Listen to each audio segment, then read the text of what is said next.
بسم اللہ الرحمن الرحیم۔ ناظرین کرام، ہمارا آج کا جو پیغام ہے، جو میسج ہے، وہ شرعی مسائل میں سے ہم گفتگو کریں گے جس ٹاپک پر، وہ ہے موضوع پر مسح کرنے کی شرائط۔ چونکہ سردی کا موسم ہے اور سردی سے حفاظت کے لیے شریعت نے ہمیں کئی سہولیات دی ہیں۔ ان میں سے ایک ہے سردیوں میں پاؤں پر موزے پہننا۔ تو موزے پہننے ہیں تو اس بارے میں علم بھی ہونا چاہیے کہ اس کی حد بندی کیا ہے، اس کی شرائط کیا ہے۔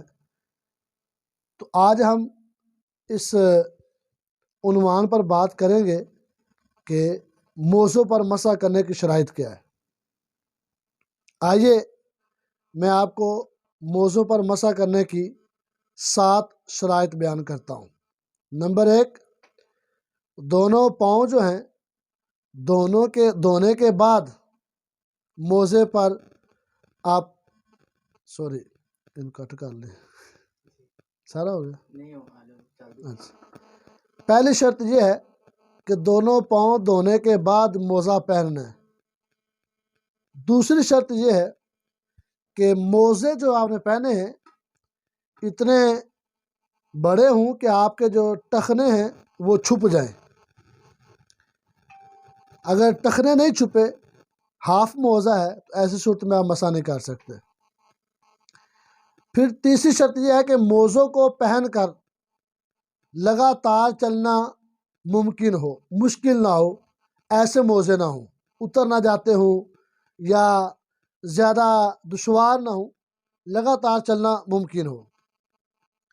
اسی طرح دونوں موزوں میں سے ہر ایک کا پاؤں کی 3 چھوٹی انگلیوں کی مقدار پھٹے ہوئے نہ ہونا۔ پاؤں کی چھوٹی انگلیوں کی مقدار، 3 چھوٹی انگلیوں کی مقدار اگر آپ کا موزہ پھٹا ہوا ہے تو ایسی صورت میں آپ کا مسح نہیں ہوگا۔ 5ویں شرط یہ ہے کہ موزوں کا پاؤں پر بغیر باندھے ٹھہر جانا، یعنی ان کو باندھنا نہ پڑے، بغیر باندھے وہ ٹھہر جائیں۔ 6ٹھی شرط یہ ہے کہ موزے پانی کے جسم تک پہنچنے میں رکاوٹ ہوں، یعنی موٹے ہوں، چمڑا وغیرہ یا دیگر جو کہ جسم کو ٹھنڈک یا پانی محسوس نہ ہو، ایسی صورت میں آپ موزوں پر مسح کر سکتے ہیں۔ 7ویں شرط یہ ہے کہ ہاتھ کی 3 چھوٹی انگلیوں کی مقدار پاؤں کا اگلا حصہ موجود ہو۔ اگر کسی کا پاؤں کٹا ہوا اگلے حصے سے اور پچھلا حصہ موجود ہے تو ایسی صورت میں وہ موزے پہن کر ان پر مسح نہیں کر سکتا۔ پہن سکتا ہے سردی سے بچنے کے لیے، لیکن جب بھی وضو کرے گا موزہ اتار دے گا، چونکہ اس کے پاؤں کا اگلا حصہ ہاتھ کی چھوٹی 3 انگلیوں کے برابر کٹا ہوا ہے، موجود نہیں ہے۔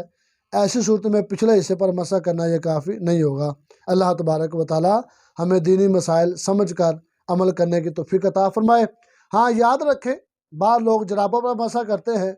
جرابیں جو ہیں جتنی مرضی موٹی ہوں، اونی سوتی کپڑے کی جو بنی ہوتی دھاگے کی، جتنی مرضی یہ جرابیں موٹی ہو جائیں، جنہیں ہم سوکس کہتے ہیں، ان کے اوپر مسح نہیں کر سکتے۔ چونکہ جو میں نے شرائط بیان کی، اگر آپ توجہ سے سنیں شرائط کو تو آپ کو سمجھ آ جائے گی کہ ان جرابوں کے اندر وہ شرائط موجود نہیں ہیں۔ سمپل سی بات ہے، ایک آسان سی، وہ یہ کہ جب آپ ہاتھ تر کر کے جراب کے اوپر پھیریں گے تو آپ کے پاؤں پر، جسم پر پانی محسوس ہوگا، ٹھنڈک محسوس ہوگی، لہذا ایسی صورت میں آپ جرابوں پر مسح نہیں کر سکتے۔ ہاں، جو لوگ کرتے ہیں ان کا اپنا نظریہ ہے، اپنے معاملات ہیں، لیکن ہم احناف کے نزدیک، حنفیوں کے نزدیک، فقہ حنفی میں اس کی اجازت نہیں ہے، شرائط پوری نہیں اترتی، لہذا اس کی اجازت نہیں ہے۔ اگر کوئی کرے گا اپنی نماز، اپنی عبادات ضائع کرے گا، اس کی طہارت مکمل نہیں ہوگی۔ اللہ تبارک و تعالی ہمیں عمل کرنے کی توفیق عطا فرمائے۔